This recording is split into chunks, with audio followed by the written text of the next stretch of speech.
Raidieraksts Drošinātājs. Sveiki, Natalia. Sveiki. You are a Ukrainian, a professional singer in State Academic Choir of Latvia. Yes. How come? Well, it was an unexpected road for myself. When the war started, my job in Kiev was kind of frozen, and I used to work in Kiev choir. And at some point, I understood that I need to move forward because we don't know what will happen and if I'm gonna have job continue or what will happen at all. So I've decided to try myself abroad, write to the State Choir Latvia, and I got an audition and I got in. That's how it happened. You said you were in a choir in Kiev. Was it also a professional choir? Yes, it was a professional chamber choir named Krishatik, after our main street in Kiev. It was academic choir. We had different kind of programs. It was also like some gariga musica, something with more popular songs, different music. But also in Kiev, we have many choirs, professional choirs. I would say that it's more than in Latvia. But on the other side, we have much less amateur choirs, which I think we need to learn from Latvians how to do that in a better way. Right. Yes. But you came to Latvia in 2022. So the decision to move away from Ukraine was taken after the full-scale invasion? Yes, it was basically after 1 month. Because as I told, my job was kind of frozen. We didn't have any salary and I needed to do something. So first 2 weeks of the full invasion, I was in Kiev. We were together with my mother and my fiance. It was a very hard period because no one understood anything. And right now we know much more about how to be safe in a situation of like bombing and rockets and missile attacks and everything like that. That time it was just chaos in a way, and many things were happening so fast. So after 2 weeks, we left for western part of Ukraine just to make some plans and understand what is going on and how to deal with everything. We lived in a small village with friends. It was very weird at that point to plan a trip to Latvia because basically we packed from Kiev to the village. And after that, when you need to have the same backpack and go to Latvia with no kind of proper outfit or something, it was just so... Right now it's funny. At that time it was just, what is going on? It's so crazy. Yeah. I was very happy that in State Choir Latvia is one of the choirs that you can literally write and they could make an audition for you without any specific like competition or like seasoning stuff. It's in every choir, it's different rules. And here it was very welcoming and suitable situation for me to come. And I was very happy. So did you do the auditioning online from the village in Ukraine, or how was it? No, I've sent my CV, I've sent some recordings, some information about myself, and I just got asked to come for an audition offline. Just I needed to come because that's normal stuff. You need to hear the voice properly in the live conditions, not only in video. So that was kind of a huge risk.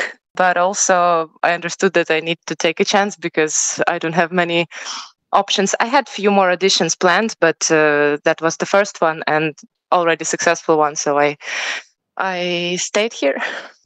Had you been in Latvia before? No, that was my first time being in Latvia, and I just heard a lot from my mother. She always wanted to be here. She always wanted to visit. And now when I already for a few years here that she visited me and I showed her beautiful places here. And it was so kind of touching moment for me to help her with her dream to be here. And that's very nice. But have you heard anything about Latvian choir music before you came here? About the maybe State Choir Latvia? Yes. Why did you write exactly to them? Of course, I've heard about State Choir Latvia, about Latvian Radio Choir. I've heard many recordings, and I knew about the status and the level of choir music here.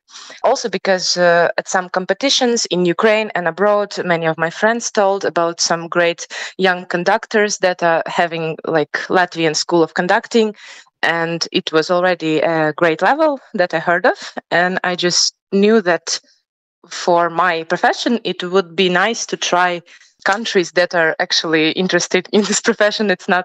Here it is popular. And this is kind of a dream life for a choir master, for a conductor, for a singer, choir singer, because you have so many possibilities to express yourself. You are valued, and everything is just on such a great level. As I understand, you're not the only Ukrainian in State Choir Latvia. Yeah, Sergei, he's my fiance, and he got the opportunity to come here as a student when the war started already. But he was a student in Ukraine, and he got the legal reason to come abroad. It was made in a documentation that you can study in a practice. So he went here and he got in a choir, and he ended his master's degree also here. First time he ended master's degree in Ukrainian Academy, but from Latvia. And then he entered Latvian Music Academy also for master's degree. And he also ended in Professor Weismanis' class here. So in the time of desperation, when your country was attacked, nobody knew of how it's going to turn out, when many people suggested that it's going to be, 3 days or 3 weeks and Ukraine is going to fall. You left the country, you came to Latvia. It has been a positive change, right? Out of this whole bad situation. Yes, unfortunately, I also thought about that a lot, how something terrible can lead you to something good. And it's such a weird synthesis, you feeling very well on your professional career and your kind of life changed in such a huge way, but it happened because of something so terrible. So that's a very big consonance in both of our lives, in mine and Sergei's. But still, we understand that it was a necessary choice. And right now, when we can afford to help our families in Ukraine, to send them some money or just let them come here to us, to help them in many ways that we couldn't be able to do in Ukraine. This is something that make us grateful and understand that it was a right choice, that it was not the abandonment, but it was something that is helpful.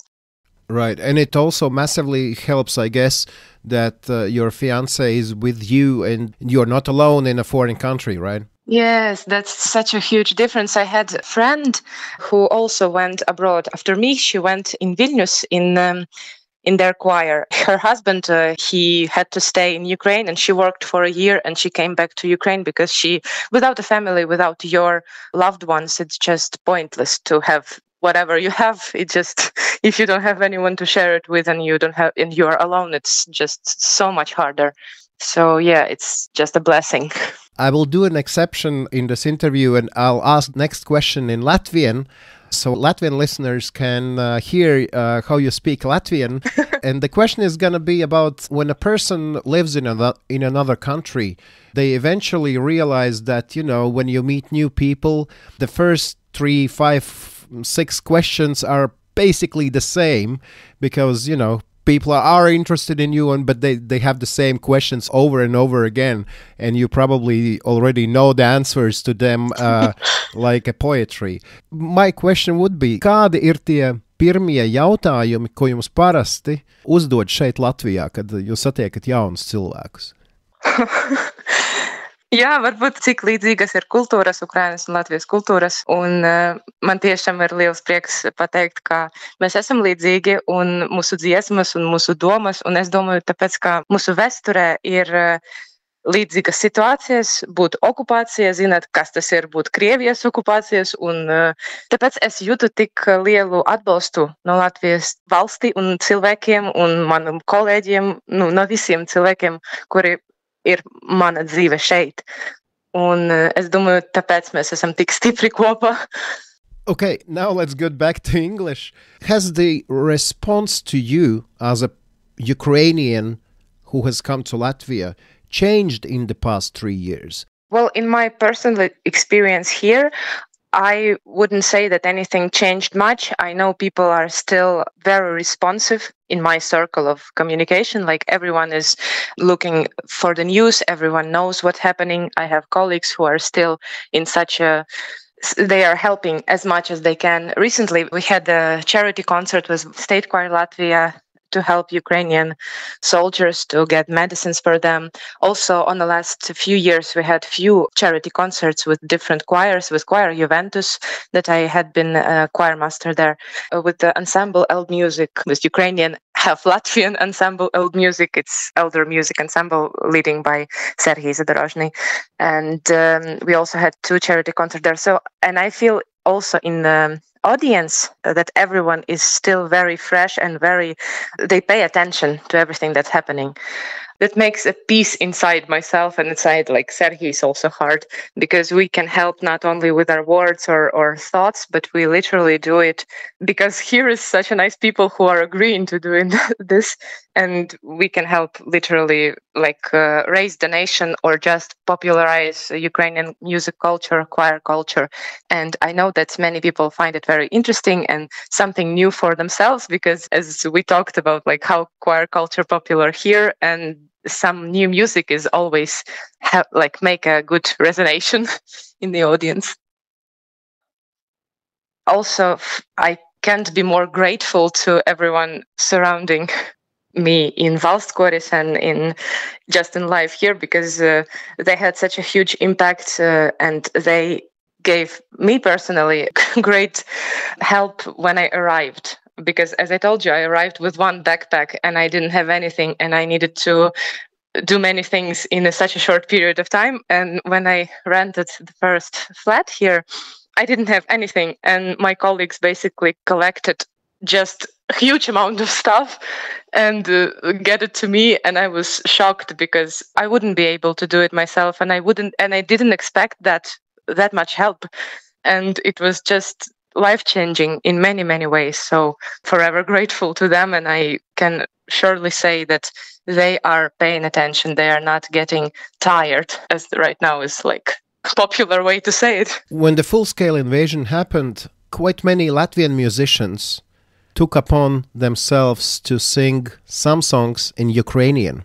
We can mention Prāta vētra, Tautu meitas, Vilkači, and some others, and choirs as well. We're singing not only national anthem, but Červona. Oh, you lose it, Červona kalina. Červona kalina, yeah. So it was introduction to Ukrainian culture as well. But when you came here, a professional singer from Ukraine with a good professional background, and you came to one of the best choirs in Latvia, you had to sing Latvian, I guess, right?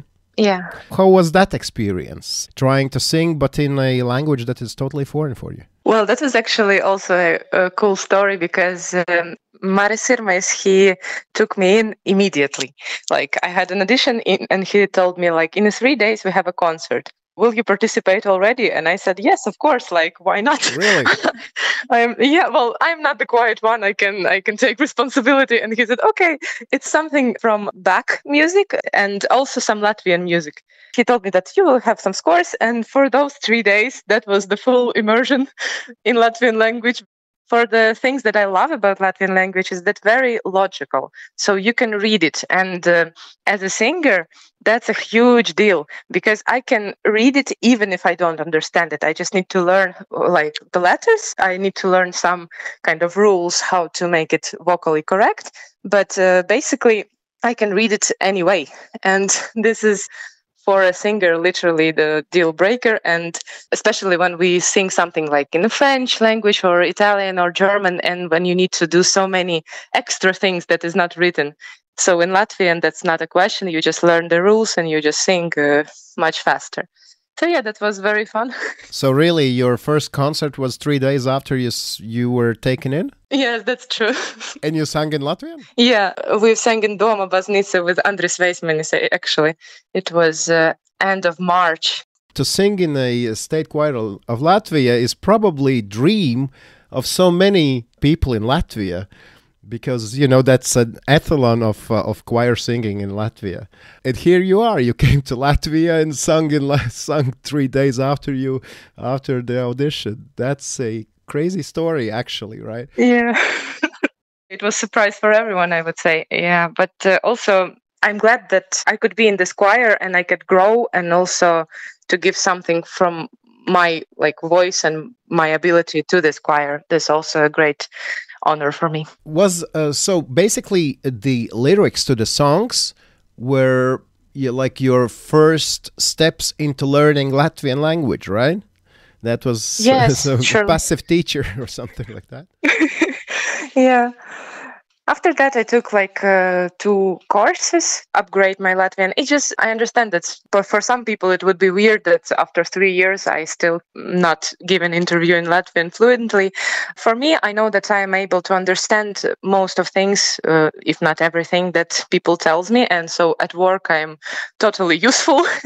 So I know what the conductor wants from me and I can work properly. I can speak in normal life and day-to-day life. I just don't want to bother the listeners with my mistakes and stuff. I talked to you before the interview. We talked in Latvian, and I can attest to that your Latvian is really good. But is there a word that still you cannot get to the pronunciation correctly? I mean, some nasty word in Latvian that really makes problems for you. I would say it's not about pronunciation in my case, but an understanding of logic of some things. Because in Latvian, there's a lot of stuff that, you have a word, and then you have this few letters before the word, atsūtīt, nosūtīt, this kind of stuff. And when I need to understand what is the difference between using these words in a normal life, that's main things for me. Right now, I just need to understand why it's have one word and 7 variation of it. You just don't need to, and it's sometimes changing the meaning completely for some words. So yeah, that's more complicated than pronunciation itself. But you are not only a singer at the Latvian State Choir, you are also as I read, vocal teacher, or you said choir master of also one very well-known choir, mixed choir, Juventus. How did that job come around? Yeah, I've been vocal teacher and choir master for, I would say, 1.5 years in Choir Juventus. My colleague Valdis Thompsons from State Choir Latvia, he's a chief conductor there. He offered me this position, and we worked together very happily and very productive. But from this September in 2024, I decided to leave the choir, and I got also a job in Mediņa Vidusskola as a choir teacher with Vilkams Vācietis together. So that was a change for me, mostly because of schedule situation, because many amateur choirs working in the late evenings. And if you have a normal job from the early mornings, it's a bit messing with the schedule. But I love to work there a lot, and I was shocked how good the choir could sound, choir of not professional singers. I know that it's one of the best choir in Latvia, amateur choir in Latvia, but still it was such a shock for me because I could bring some scores, and we made this 2 charity concert with them with Ukrainian program, and they just singing from the scores it's no big deal. And I was just shocked, how are you doing this? You're not supposed to be that good. What have been the highlights of your singing career here in working in Latvia? First of all, I would say that meeting Krista Audere was my just highlight of everything, because she's just the amazing conductor, and we sang together program with Bach, and I've sang solo there with her in one motet. And also the next time that she came next year, we also sang in Petra Baznīca here. From my favorite tours, one of it was last year in Ireland with Māris Sirmais. We sang Irish music, also some music by Rona Clark in Requiem, also I remember probably some solo that I like the most to sing. Also last year we had trip in Switzerland, and we sang Te Deum by Benjamin Britten, also with some beautiful soprano solo. I just enjoy very much to sing this stuff and to be appreciated also by our chief conductor. And I understand that this is something that I very much like about State Choir Latvia, because we are flexible in the repertoire. we are singing as some big forms like Mahler and Beethoven and some this kind of stuff, as well as a chamber music. For example, I think 2 years ago we had a trip to Belgium, and there was a small staff of State Choir Latvia, about like 28 people went. And we sang the same chamber music, but with a different staffs, and it was totally different feeling and different kind of ensemble, different sound. And it was also one of the greatest concerts. And I am so grateful that Maris Sirmais also took some Ukrainian pieces in that concert, like Viruju by Victoria Poleva.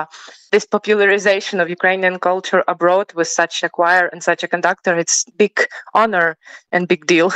Have you actually had a chance to, I don't know, influence Maris Sirmais, show him some pieces of Ukrainian choir music that he has taken up, put in the repertoire? Or how does that work in State Choir Latvia? Thanks to Maris Sirmais and to Maris Vošleis, director, we had the opportunity to sing Ukrainian music quite often for last 3 years. And also some repertoire actually came further, not only to one concert, but Maris Sirmais liked it and he took it to the other concerts. As I told you about that Victoria Poleva piece, he loves it very much. And he takes it from time to time. I wouldn't say that it's influence. It's just you just bring something new to the person who did a lot of music, and if it's good, he will take it and he will share it also with the world. In 2023, there was the National Song and Dance Festival. Had you had a chance to participate in that event? Yeah, I had the chance. At the time I worked in choir Juventus, and we won a first prize in Korukari, an achievement. And after that, I've been to Song and Dance Festival as a listener. I wanted to experience from that side, first of all, because this is such a huge Latvian tradition, and I felt that one of the greatest thing is that most of the people and most of songs people are singing by heart. So it wasn't about me singing in a choir and trying to keep up and trying to just be in this huge, massive art situation. But I wanted to experience this from the listener side and see this love and this passion and this sincerity that comes from all of the singers. And that was something incredible. I can't even express it. I think no one can express it if they're not been there at least once. In 3 years is the next one. Will you take part? I don't know, but I know that I need to bring my mother here for this. I know that she's also a musician, and I just feel that she needs to experience this in this lifetime, for sure. Now I want to ask a question you already mentioned a little bit, but now when you have been in Latvia for 3 years, you're speaking Latvian, singing in Latvian, being involved in the Latvian cultural life. Do you have a picture of the similarities and differences between the Latvian and Ukrainian cultures? Yes, I have many thoughts about that, starting with the songs and the heritage like that we have in common. So many folk songs adapting for the choir and so many stories that we can experience from the songs. And what I found interesting that in Latvia, there's so much more cheerful folk songs, because what I compared to Ukrainian tradition, and it's that we have in Ukraine so many things that are tragic, that are painful, that are went somewhere and died, and someone is crying and suffering. And I also understood that it's also like the historic situation, because we had, I would say, closer look to be neighbors with Russia, and so many things happened during our history that makes our folk heritage so tragic. We have some cheerful things also, of course, but it's like percentage more tragic. And if talk about day-to-day life, then I would say that we in Ukraine need to learn how to cherish music heritage, our choir singing more from Latvia, because you have such a great, stable support from the people, from government, from everything. Like, it's a great thing to honor your heritage so much. I would say that we have many things to honor, and we just need to learn it, to do it properly. And this is actually interesting point you brought up, because on the one hand, As you mentioned, Ukrainians and Latvians have this common history with Russia. Russia trying to oppress not only our countries, but our culture, our languages. But at the same time, for example, when you hear people in Russia saying that there is no real language, Ukrainian language is not a language, Ukrainians are not a nation. But if you look at the documents, and you can correct me now, if it's more than 200 or close to 300 decrees, official documents that were put out by Russia trying to forbid the Ukrainian language, right? That is why you think there are more tragic songs and stories in Ukraine than in Latvia, yeah? Yes, of course. It's all combined, and it happened like for centuries. It's not some one or two or three situations. It happened like so many times, and also not only Ukrainian language and all that happens like with literature, with burning books, burning libraries and stuff. There is few reportage about how they changed the surnames of people. Surnames when ended like in Ukrainian way, piemēram, like Prokopenko. Like you need to end it on ko, and let's make it Ukrainian. And they change it to like Prokopiev. So in documents, they literally changed humans' lives. In that way, they changed history, because after that they could like see a register. Oh, there is more Russians because of this surname. So like many things, horrible things were happening, and lives were just ruined. I don't know, because of hatred, because of evil, because of people want to have something that don't belong to them. But Ukrainian culture has experienced Renaissance. Is that correct? How do you see it? I would say that it is correct. From my circle of friends, many who were speaking Russian primarily before war, they switched to Ukrainian. Also, Ukrainian music are thriving in a popular also way. Like there is artists that are brought up to the surface, and many people just woke up from this hallucination that Russian culture is it's similar to us, and it's the same. It's not the same, and we finally got our foot more stable in the ground on that matter. Yeah, so that is happening. That is totally true. I follow the news every day, but at the same time, I probably can switch it off, right? If I have my kid's birthday, I'm not going to think about Ukraine at that time, right? But how is it for Ukrainians? You have loved ones in cities that are being bombed. You have friends who are fighting in frontline. But at the same time, you still need to stay sane, right? If you consume the news of war all the time, you will go insane, right? That's my idea. How is that experience of caring, of following, but at the same time not going insane? What I found solution, or how can I say, like for myself personally, that the greatest thing is to have friends and colleagues that can like turn off your head for a minute and just like went for a coffee and just like talk about something else. That helps. But also for me personally, I found out that if I think about making some charity concert or some donation, and I will donate to some organization on that day, basically almost every day, just to make peace with myself, that I know that I helped somehow. I can't help with my thoughts and my suffering, and I even don't have the right to suffer because there are people suffering. I'm not one of them, so I need to do something.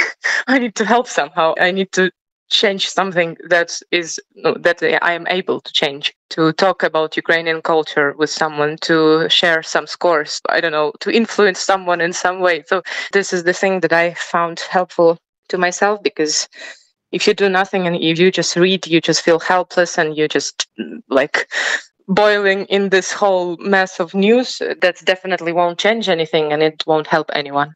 If you get homesick, is there a place in Latvia where you can go and feel a bit like in home? Recently, I found that place. It's in Zilie Kalni. There is a trace from Ikštele, right near the station of Ikštele. There's like 5 minutes and you are entering the forest. And for me, it's very, very similar to my village where my grandparents lives. And it was my childhood. I spent there. So right now it's one of the sweetest nostalgia place that I have. I go there quite often just to experience that. Is there something you want to say, use this chance and say what I haven't asked maybe? I want to say hi to Matis, who suggested to you to have this interview with me. I'm very grateful. And he's a great colleague, and he's one of the most sincere and huge supporters of Ukraine, not only with his thoughts, but with his deeds.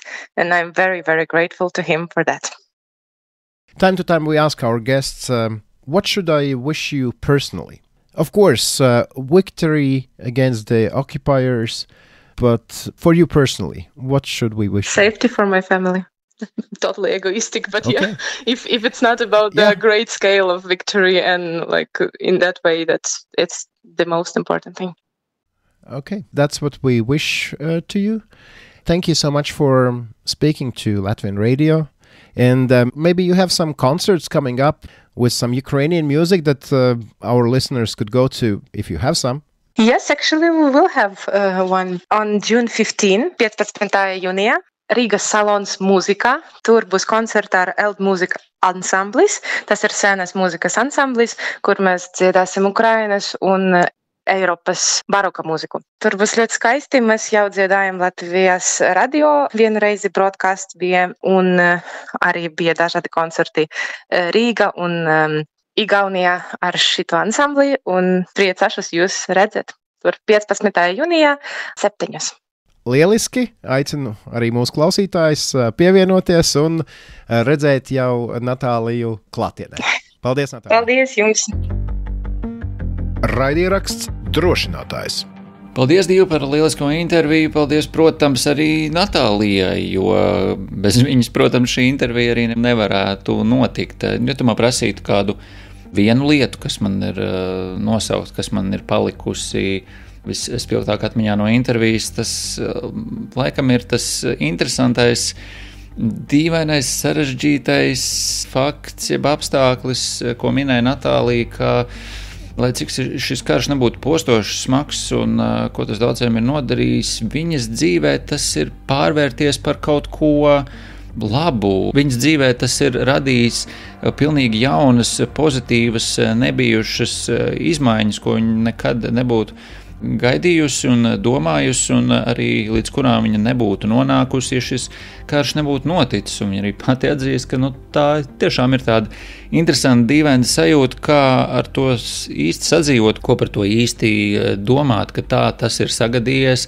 Ko es varu teikt? Man tikai prieks par Natāliju. Tāpat laikā atceramies, Natālija teica, ka vienīgais un galvenais, ko viņa gribētu, ir drošība saviem tuviniekiem. Skaidrs, ka viņa iemainītu jebko pret iespēju, lai Ukrainā atkal būtu miers un uzvara šajā karā, bet tas jau ir cits stāsts. Ja jums šķiet, ka būtu ļoti svarīgi, lai vēl kāds noklausās šo sarunu ar Natāliju, tad padalieties ar saiti uz šo epizodi. Un atcerieties, Natālija mums ieteica viens no mūsu klausītājiem, tā kā arī jūs varat droši ieteikt cilvēkus, ar kuriem būtu vērts ieslīgt tādā garākā sarunā un kur būtu vērts noklausīties arī citiem. Tādēļ rakstiet mums uz drošinātājs @Latvijas Radio LV vai lietojiet mirkļbirgi drošinātājs sociālajos tīklos, spiediet zvaigznīti cīkšķīšas, kas nu kurā platformā ir aktuāli, un tiksimies atkal pēc nedēļas ceturtdienās, kā vienmēr iznāk raidieraksts straumēšanas platformās un Latvijas radio mobilajā lietotnē, bet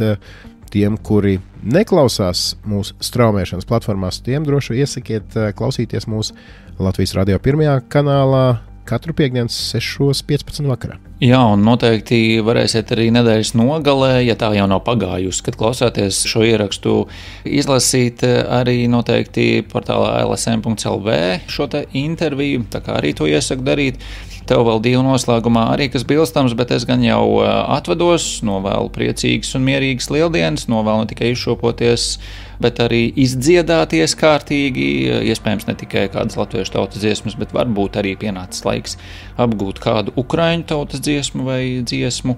Jā, tiekamies jau pavisam drīz, un divi tev vēl ceļa vārdi. Jā, paldies tev, Rihard, paldies klausītājiem. Saku jums visu labu uz sadzirdēšanos pēc nedēļas, bet atvadīties es gribētu ar pavisam nelielu fragmentu no Natālijas jau pieminētā koncerta Īrijā kopā ar Valsts akadēmisko koru Latvija. Šeit varēsiet dzirdēt viņas solo Ronas Klārkas rekviemā. Visu labu un atcerieties! Drošinātājs, tas ir skaidri un personīgi par karu Ukrainā.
Raidieraksts Drošinātājs.